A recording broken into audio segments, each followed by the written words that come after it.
संसद सत्र के दूसरे दिन आज बाकी बचे 264 सांसदों को शपथ दिलवाई जाएगी। इसके साथ ही आज लोकसभा स्पीकर के उम्मीदवारों के नाम का भी खुलासा हो जाएगा। आज दोपहर 12 बजे तक लोकसभा के स्पीकर के लिए नामांकन दाखिल किया जा सकता है। विपक्ष इस बात पर अड़ा हुआ है कि डिप्टी स्पीकर का पद विपक्ष को दिया जाए। अगर एनडीए की तरफ से डिप्टी स्पीकर का पद विपक्ष को नहीं दिया जाता है तो क्या विपक्ष स्पीकर के लिए भी अपना उम्मीदवार खड़ा करेगा? ये सारी तस्वीर आज साफ होने वाली है। आज दोपहर से पहले यह भी साफ हो जाएगा कि एनडीए की तरफ से स्पीकर का उम्मीदवार कौन होगा। बीजेपी के सहयोगी दल पहले ही यह साफ कर चुके हैं कि जिसे भी बीजेपी चुनेगी उसे सहयोगी दलों का समर्थन मिलेगा। आज संसद सत्र के दूसरे दिन बाकी बचे 264 सांसदों को शपथ दिलाई जाएगी। पहले दिन 280 सांसदों ने शपथ ली। आज कांग्रेस नेता राहुल गांधी भी शपथ लेंगे। रायबरेली से सांसद राहुल गांधी आज लोकसभा में दोपहर 3 से 4 बजे के बीच एक सांसद के तौर पर शपथ लेंगे। लोकसभा बुलेटिन के मुताबिक राहुल गांधी का सीरियल नंबर 461 है और इसके साथ ही आज सबकी निगाहें स्पीकर के नाम पर भी रहने वाली हैं। कि सरकार चलाने के लिए बहुमत होता है, लेकिन देश चलाने के लिए सहमति बहुत जरूरी होती है। हमारा निरंतर प्रयास रहेगा कि हर किसी की सहमति के साथ, हर किसी को साथ लेकर के मां भारती की सेवा करें।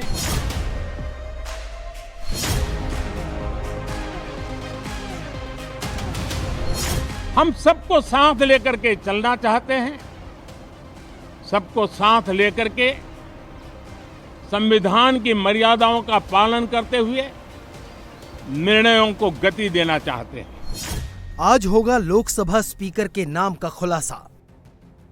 आज दोपहर 12 बजे तक लोकसभा स्पीकर के उम्मीदवार के नाम का फैसला हो जाएगा। इतना तो तय है कि स्पीकर बीजेपी से ही होगा, क्योंकि एनडीए में बीजेपी के सहयोगी दल साफ कर चुके हैं कि बीजेपी जिसे भी नॉमिनेट करेगी सहयोगी उसका समर्थन करेंगे। अब आज दोपहर से पहले स्पीकर के नाम का खुलासा हो जाएगा। जिन नामों पर चर्चा चल रही है, एक नजर उन पर डाल लीजिए। इस वक्त लोकसभा स्पीकर के रेस में ओम बिरला का नाम सबसे आगे चल रहा है। राजस्थान के कोटा से सांसद ओम बिरला 17वीं लोकसभा में स्पीकर थे। सूत्रों के मुताबिक बीजेपी जिन नामों पर माथापच्ची कर रही है, उनमें ओम बिरला के साथ साथ आंध्र प्रदेश बीजेपी के अध्यक्ष डी पुरंदेश्वरी, बीजेपी के सीनियर नेता राधा मोहन सिंह और भर्तृहरि मेहताब के नाम की भी चर्चा है। भर्तृहरि मेहताब अभी प्रोटेम स्पीकर हैं। बीजेपी स्पीकर के पद को लेकर आत्मविश्वास से लबरेज है। उसे सहयोगी दलों का साथ मिल चुका है। 18 जून को रक्षा मंत्री राजनाथ सिंह के आवास पर एनडीए के सहयोगी दलों के नेताओं की अहम बैठक हुई थी। माना जा रहा है कि इस बैठक में लोकसभा स्पीकर के पद के लिए सहमति बनी। जेडीयू और टीडीपी अपना रुख साफ कर चुके हैं। हमने एनडीए के नेतृत्व में चुनाव लड़ा है और भारतीय जनता पार्टी एनडीए गठबंधन का सबसे बड़ा घटक दल है और उन्हीं के विवेक पर है कि वो किसका स्पीकर के लिए चयन करते हैं। हमारी पार्टी उनके द्वारा किए गए उम्मीदवार का समर्थन करेगी। प्रधानमंत्री जी की सोच समावेशी हमेशा से रही है और ऐसे में मैं जानता हूं विपक्ष की भी अपनी कई चिंताएं हैं, कई विषयों को लेकर, और इन चिंताओं को भी पूरी तरीके से सम्मान दिया जाएगा। मुझे लगता है जो जनता से जुड़े हुए विषय जरूर उठाने चाहिए, बट जो भ्रमित करने वाली बातें, जैसे चुनाव में भी जिस तरीके से विपक्ष ने संविधान आरक्षण को लेकर मुद्दा बनाने का प्रयास किया, ये गलत है पूरी। स्पीकर के चुनाव से पहले प्रधानमंत्री नरेंद्र मोदी ने भी कहा कि आम सहमति से ही लोकतंत्र चलेगा, लेकिन पहले दिन लोकसभा के अंदर जिस तरह से प्रोटेम स्पीकर का विरोध हुआ है, उसे देखकर साफ है कि विपक्ष क्या इरादे लेकर रणनीति बना रहा है।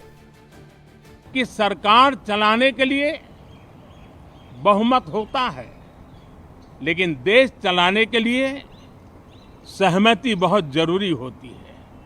और इसलिए हमारा निरंतर प्रयास रहेगा कि हर किसी की सहमति के साथ, हर किसी को साथ लेकर के मां भारती की सेवा करें।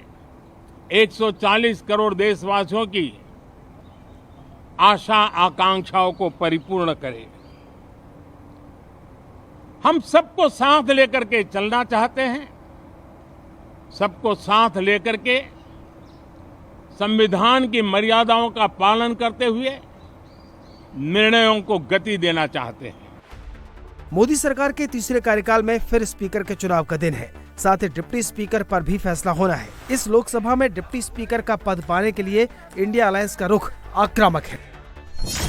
2014 में बीजेपी ने पूर्ण बहुमत की सरकार बनाते हुए सुमित्रा महाजन को लोकसभा का स्पीकर बनाया। उस वक्त AIADMK के M थम्बीदुरई को डिप्टी स्पीकर का पद दिया गया। 2019 में 17वीं लोकसभा के अध्यक्ष बीजेपी के ओम बिरला बने, लेकिन लोकसभा के उपाध्यक्ष का चुनाव नहीं हुआ और पूरे कार्यकाल तक ये पद खाली रहा। अब आज स्पीकर के नाम का खुलासा होना है। साथ ही डिप्टी स्पीकर पर भी रणनीति सामने आ सकती है। इस वक्त मोदी सरकार सहयोगी दलों के समर्थन से चल रही है। ऐसे में लोकसभा स्पीकर का पद और भी महत्वपूर्ण हो जाता है। ये पद इतना महत्वपूर्ण क्यों है, क्या कामकाज होता है, वो भी जान लीजिए। लोकसभा अध्यक्ष कामकाज को सुचारू रूप से चलाने के लिए जिम्मेदार होते हैं। लोकसभा अध्यक्ष संसदीय बैठकों का एजेंडा तय करते हैं और सदन में विवाद होने पर स्पीकर नियमानुसार कार्रवाई करते हैं। स्पीकर से ये अपेक्षा की जाती है कि वो तटस्थ रहकर कामकाज चलाए। लोकसभा स्पीकर किसी भी मुद्दे पर अपनी राय सार्वजनिक नहीं करते। लोकसभा अध्यक्ष किसी प्रस्ताव पर वोटिंग में हिस्सा नहीं लेते, लेकिन अगर प्रस्ताव के पक्ष और विपक्ष में बराबर वोट हो तो वो निर्णायक मत डाल सकते हैं। लोकसभा अध्यक्ष ही अलग अलग समितियों का निर्माण करते हैं। अगर कोई सदस्य सदन में दुर्व्यवहार करता है तो लोकसभा अध्यक्ष उसे निलंबित कर सकते हैं। दिसंबर 2023 में संसद में घुसपैठ के मामले पर बहस की मांग कर रहे विपक्ष के 95 सांसदों को निलंबित कर दिया गया था। विपक्ष इस मामले पर हमलावर रहा था। अब आज एक बार फिर स्पीकर के नाम का खुलासा होना है, जो NDA के इस कार्यकाल का सबसे बड़ा फैसला होने वाला है।